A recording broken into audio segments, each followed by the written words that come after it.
Hello everyone, welcome back to the channel my happy corner. कैसे हैं आप सब लोग? आई होप आप सब बहुत अच्छे होंगे। और आज की जो वीडियो है ना, वो थोड़ी सी क्राफ्ट से जुड़ी हुई वीडियो है, क्योंकि आज मैं आपको बताने वाली हूँ एक बहुत ही अच्छा सा वॉल डेकोर जो बहुत कम बजट में बन के तैयार हो जाता है और बनने के बाद बहुत ही ज़्यादा खूबसूरत लगेगा।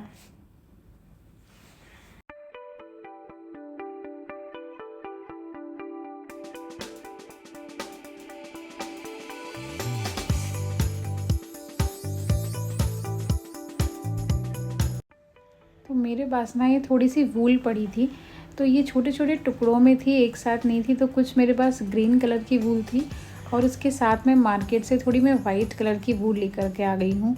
तो ये जो वूल है ना, वो थोड़ी सी फ़र वाली है, एकदम जो प्लेन ऊन होती है ना हमारी, ये वो नहीं है, थोड़ी सी फ़र वाली ऊन है जिसके आजकल स्वेटर वगैरह सब चीज़ें बनती हैं ना।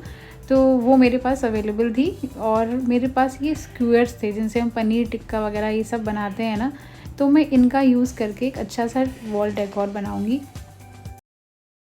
वैसे इसके लिए ना हमें दो बड़ी सी स्टिक चाहिए, अब चाहे वो वुड की स्टिक हो या फिर कुछ आयरन की हो या स्टील की रॉड्स हो। तो ऐसी पतली पतली ना हमें दो स्टिक चाहिए। मेरे पास दो नहीं थी, बहुत छोटी छोटी मेरे पास ये स्क्यूअर्स थे। तो मैंने क्या किया ना, इन दोनों को दो दो जॉइंट करके दो बड़ी स्टिक बना ली हैं। तो मैं आपको दिखाती हूँ कि किस तरह से मैं इनको बना रही हूँ और फिर मैं इनको बीच में से जॉइंट कर लूँगी। तो यहाँ पे ना मैं सबसे पहले दो छोटी-छोटी स्टिक को आपस में जॉइंट कर रही हूँ।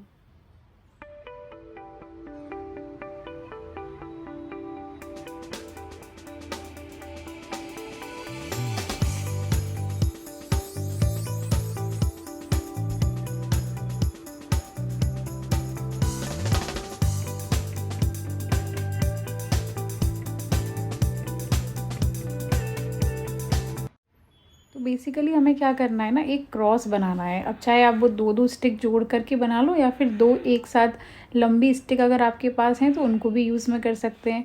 तो बीच में से हमें अच्छे से इस वूल के साथ इनको बांध देना है और फिर ऑल्टरनेट, यानी कि एक स्टिक पे हमें इसे लपेटना है और फिर इस तरह से पास करते हुए दूसरे स्टिक पे लपेटना है। तो ऐसा करेंगे ना हम, तो सर्कल बनाने की कोशिश करेंगे, लेकिन क्योंकि हमने इसे क्रॉस में बनाया है तो ये एक स्क्वायर शेप का डिज़ाइन बन जाएगा।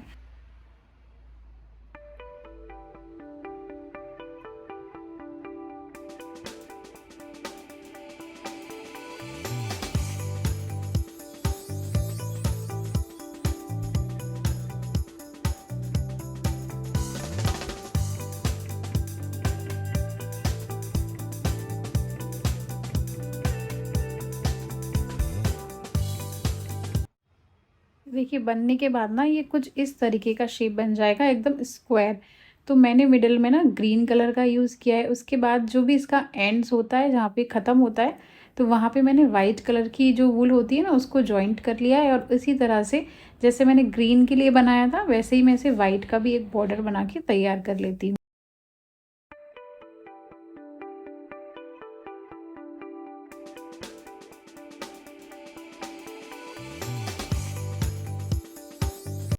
उसके बाद जहाँ पे हमारा वाइट कलर का वूल ख़त्म होता है, वहाँ पे मैंने फिर से ग्रीन कलर की जो वूल है ना, उसे जॉइंट कर लिया है। और इसी तरह से एक-एक करके हम चारों तरफ स्क्वायर की शेप में इसे अच्छे से, मतलब लपेटना है हमें। बेसिकली इनको स्टिक के ऊपर लपेटना है। तो देखिए मैं किस तरह से लपेट रही हूँ ना, आपको, आप ध्यान से देखेंगे तो आपको ईज़िली समझ में आ जाएगा।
बस और जैसे ही हमारी वूल हमारे जो कॉर्नर्स हैं ना पूरे एकदम बाइंड हो जाते हैं, यानी कि ख़त्म हो जाते हैं आगे, बस थोड़े-थोड़े से कॉर्नर्स स्टिक के हमें छोड़ने हैं, वहाँ तक हमें अपनी वूल को इसके अंदर लगा लेना है। तो मैंने तो यहाँ पे वाइट और ग्रीन कॉम्बिनेशन यूज़ किया है, आप चाहें तो किसी भी कलर कॉम्बिनेशन का यूज़ कर सकते हैं।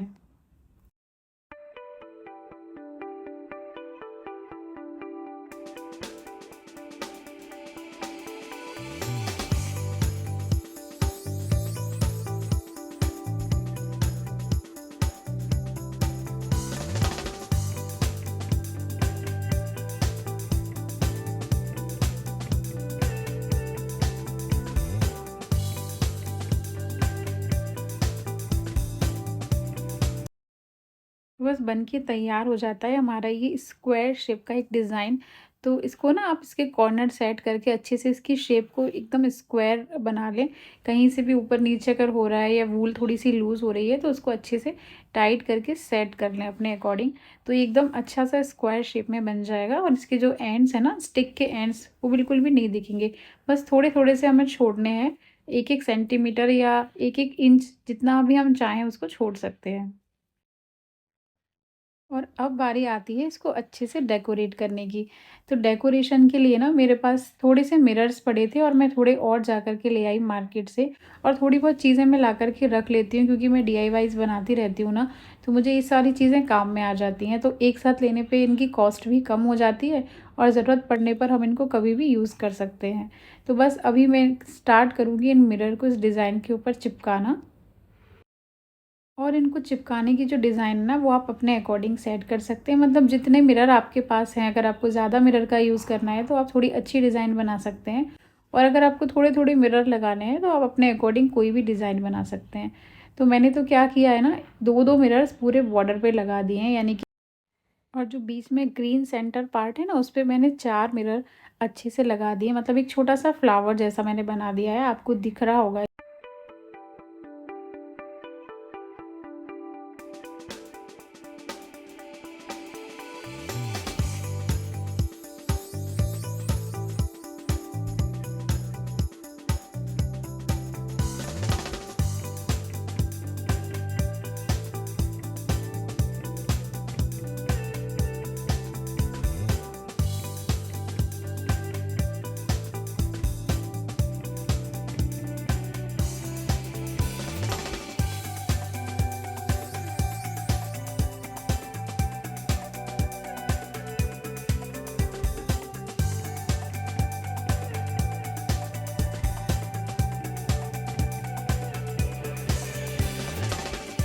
देखिए यहाँ पे ना मैंने पूरे ग्रीन बॉर्डर पे इस तरह से मिरर्स लगा दिए हैं। 2-2 मिरर मैंने बॉर्डर के ऊपर लगाए हैं, तो कितना अच्छा डिज़ाइन बन रहा है ना। तो अगर आपके पास ज़्यादा मिरर हैं तो आप और भी अच्छी डिज़ाइन बना सकते हैं, पूरे पे बॉर्डर बना सकते हैं या फ्लावर्स की कुछ डिज़ाइन बना सकते हैं। तो बस जैसी भी डिज़ाइन आपको अच्छी लगती है आप अपने अकॉर्डिंग सेट कर सकते हैं। और लास्ट में मैं क्या करूँगी, थोड़े से वाइट कलर के बीड्स मेरे पास थे, तो उनको भी मैं ना बीच-बीच में सेट कर दूँगी जहाँ भी मुझे लगेगा। तो मैं यहाँ पे कॉर्नर्स पे 2-2 बीड्स लगा रही हूँ, जो भी इसके चारों कॉर्नर हैं, तो हर चारों कॉर्नर पे मैंने 2-2 बीट यहाँ पे चिपका दिए हैं।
और अब ना इसे हम हैंग करेंगे तो उसके लिए थोड़ी और डिज़ाइन इसमें ऐड करनी पड़ेगी, क्योंकि उससे थोड़ा और ज़्यादा अट्रैक्टिव लगेगा।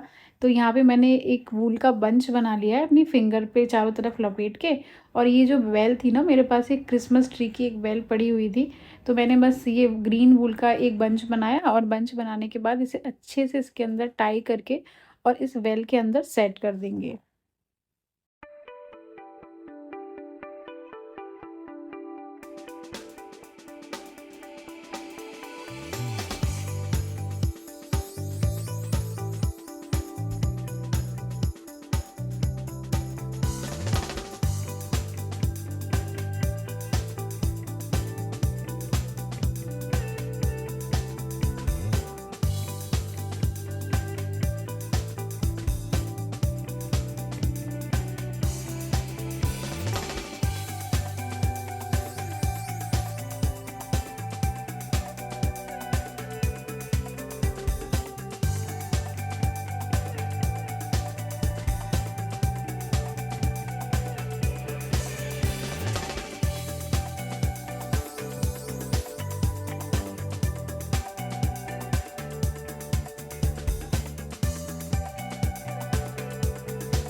और अब हमें इसे हैंग भी तो करना है, तो हैंग करने के लिए इसके ऊपर थोड़ी-सी वूल का ऐसे नॉट बना कर के थोड़ा-सा एक हैंग करने का हमें डिज़ाइन जैसा सेट कर देना है और स्टिक के ऊपर अच्छे से लगा देना है। और स्टिक के जो एंड पार्ट्स हैं ना, जहाँ पे वूल ख़त्म होती है, अगर वो आपके थोड़े-थोड़े दिख रहे हैं ना, तो वहाँ पे भी आप कुछ मिरर चिपका सकते हैं या कुछ मोती लगा सकते हैं। तो देखिए बन के तैयार हो गया है हमारा एक स्मार्ट सा प्यारा-सा डीआईवाई वॉल डेकोर, जो कि बहुत ही ज़्यादा अच्छा दिख रहा है, बहुत ही वाइब्रेंट दिख रहा है। और आप इसे जहाँ भी लगाओगे ना, ये एकदम से उस जगह को वाइब्रेंट बना देगा, बहुत ही ज़्यादा अट्रैक्टिव बना देगा। है कि आप एक बार सामान ले आओगे ना, तो ऐसे बहुत सारे वॉल हैंगिंग्स आप बना सकते हो, जो मार्केट में बहुत ही ज़्यादा महँगे मिलते हैं। और कोई भी कलर कॉम्बिनेशन आप अपने अकॉर्डिंग सेट कर सकते हो। तो ये था मेरा आज का डीआईवाई वॉल हैंगिंग। आपको कैसा लगा ये कमेंट में मुझे ज़रूर बताना। तो बस ये लगाने के बाद मुझे तो बहुत ही अच्छा लग रहा है कि फाइनली जो मैंने बनाया ना, उसका रिज़ल्ट बहुत अच्छा आया है, क्योंकि मैंने कहीं मार्केट में देखा हुआ था, बट जब मैंने इसका कॉस्ट पूछा ना, तो बहुत ज़्यादा था। तो फिर मैंने सोचा कि चलो इसे घर पे ही बनाते हैं, कुछ जुगाड़ करके। थोड़ी बहुत चीज़ें हम अपने पास से रखेंगे और थोड़ी जो भी ज़रूरत होगी मार्केट से ले लेंगे किचन में, क्योंकि मुझे शाम के खाने की तैयारी करनी है। और शाम को जनरली हम थोड़ा लाइट ही खाते हैं और विंटर्स आ गए हैं, तो विंटर्स में हम ये कोशिश करते हैं कि जो भी बनाए ना, उसमें कुछ ढेर सारी वेजिटेबल्स डाल कर के बनाएँ। तो मैं बस सिंपल सी वेजिटेबल खिचड़ी बना रही हूँ, तो उसी के लिए मैं यहाँ पे वेजिटेबल्स चॉप कर रही थी। और ये जो खिचड़ी है ना, मेरा बेटा भी खाता है, तो इसमें वेजिटेबल्स भी रहती है ना, तो बच्चों के लिए भी अच्छी रहती है और हम लोगों के लिए भी हेल्दी है, क्योंकि ईज़िली डाइजेस्ट भी हो जाती है।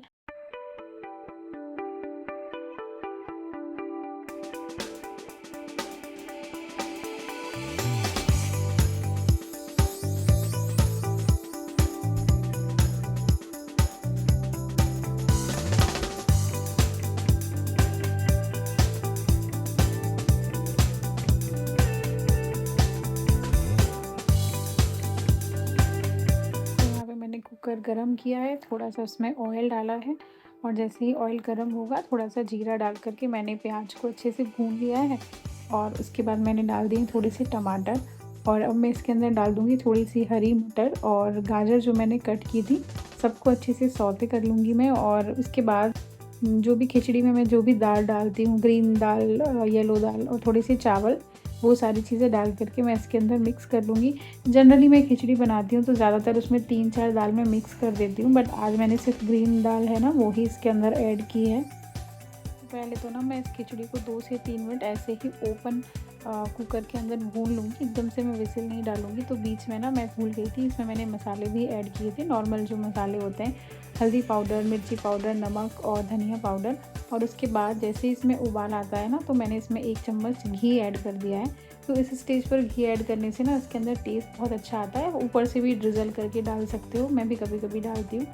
और बस मैंने कुकर की लीड को बंद कर दिया है और बस 2 विसिल के बाद हमारी ये जो खिचड़ी है ना वो रेडी हो जाएगी, क्योंकि इसे बहुत ज़्यादा गलाना नहीं है, क्योंकि गलने के बाद ना उसका टेस्ट कुछ अजीब हमारी सा हो खिचड़ी जाता है। बन के रेडी होती है ना, मैं किचन को भी थोड़ा सा क्लीन कर देती हूँ, तो उससे मेरा शाम का काम यहाँ पे ख़त्म हो जाएगा। तो ये था मेरा आज का ब्लॉग, जिसमें मैंने आपको बताया था कि घर के सामान से कैसे आप एक अच्छा सा DIY रेडी कर सकते हैं। अगर आपको मेरा ब्लॉग अच्छा लगा है तो प्लीज़ मेरे चैनल को सब्सक्राइब करना, लाइक शेयर एंड कमेंट करना। और आप जहाँ पे भी हैं अपना ध्यान रखिए और खुश रहिए। Take care and bye bye.